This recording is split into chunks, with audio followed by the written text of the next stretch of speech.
नाही, आम्ही मंत्रालय कोणाचं मोठं छोटं हा विषय आमच्याकडे नव्हता. आम्ही एक मित्र म्हणून भेटलो. त्याच्यामध्ये सुलेखा कुंभारेचा एक त्यांचा प्रोजेक्टचा विषय होता.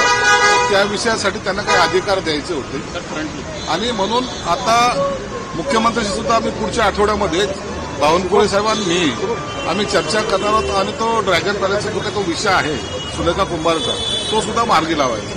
निधीला घेऊन काही नाराजी नाही, निधीची काही नाराजगी नाही. काल माझं अजितदादांची सुद्धा कॅबिनेटच्या पहिले त्यांच्याशी भेटही झाली, त्यांच्याशी बोलणं झालं आणि त्यांनी मला आश्वासन दिल्याप्रमाणे काल त्यांच्या फायनान्सच्या जे काही ओपी गुप्ता आहेत त्यांना त्यांनी निर्देशही दिले. काल गोगवले म्हणतायत अजितदादांनी शिवसेनेच्या मंत्र्यांशी चर्चा करून निधीबाबत निश्चित काय झालेलं आहे की फायनान्स डिपार्टमेंटने 60% GR काढलेला आहे, परंतु आणखी ते निधी आणखी आलेला नाही. त्याच्यामुळं सर्वच मंत्र्यांची अशी अपेक्षा होती की अर्थमंत्री साहेबांशी बसावं, चर्चा करावी आणि एक सिस्टीम ज्याला म्हणतो आपण ते सिस्टीम लावण्याचा प्रयत्न करावा. आपण काल अजित पवारांनी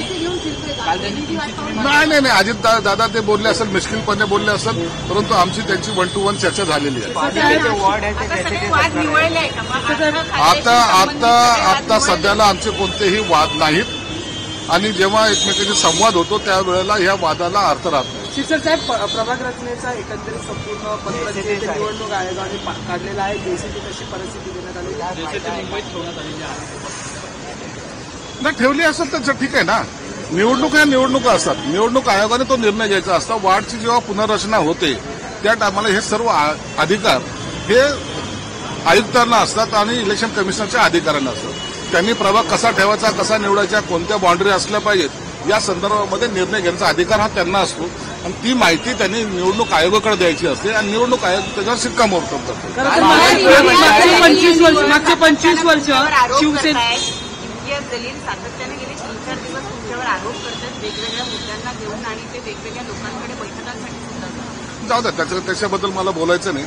असे फार येतात फार जातात. मी त्याच्यावर काही मागचे 25 वर्ष शिवसेनेचा झेंडा माहिती देखील त्यांनी दिली आहे. अहो आता त्यांना जाऊ द्या, करू द्या ना. काय करायचं, जे काही लिगल असेल ते पाहिल ना मी. म्हणून त्याच्यावर चर्चा करण्यात काही मला अर्थ नाही, मला इंटरेस्ट पण नाही. असे दलाल मार्केटमध्ये भरपूर फिरत असतात. मागचे 25 वर्ष शिवसेनेचा झेंडा महापालिकेवर आहे, पण यंदा मुंबई महापालिका महायुतीत लढणार की स्वबळावर लढणार यावर आता आणखी कोणतीही चर्चा झालेली नाही. आम्ही महायुती म्हणून लढण्याची आमची सगळ्यांची मानसिकता आहे. या संदर्भामध्ये देवेंद्र फडणवीस साहेब असतील, एकनाथ शिंदे साहेब असतील किंवा अजितदादा हे बसून निर्णय घेणार आहेत. म्हणून त्या बाबतीमध्ये कोणताही निर्णय आतापर्यंत झालेला नाही. वाद झाला तर आम्ही एकमेकांच्या विरोधात ते काय बोलले ते मी ऐकलेलं नाही, परंतु आम्ही महायुतीमध्ये लढणार आहोत. जयंत पाटलांनी मेळाव्यामध्ये वक्तव्य केले की ते त्यांनी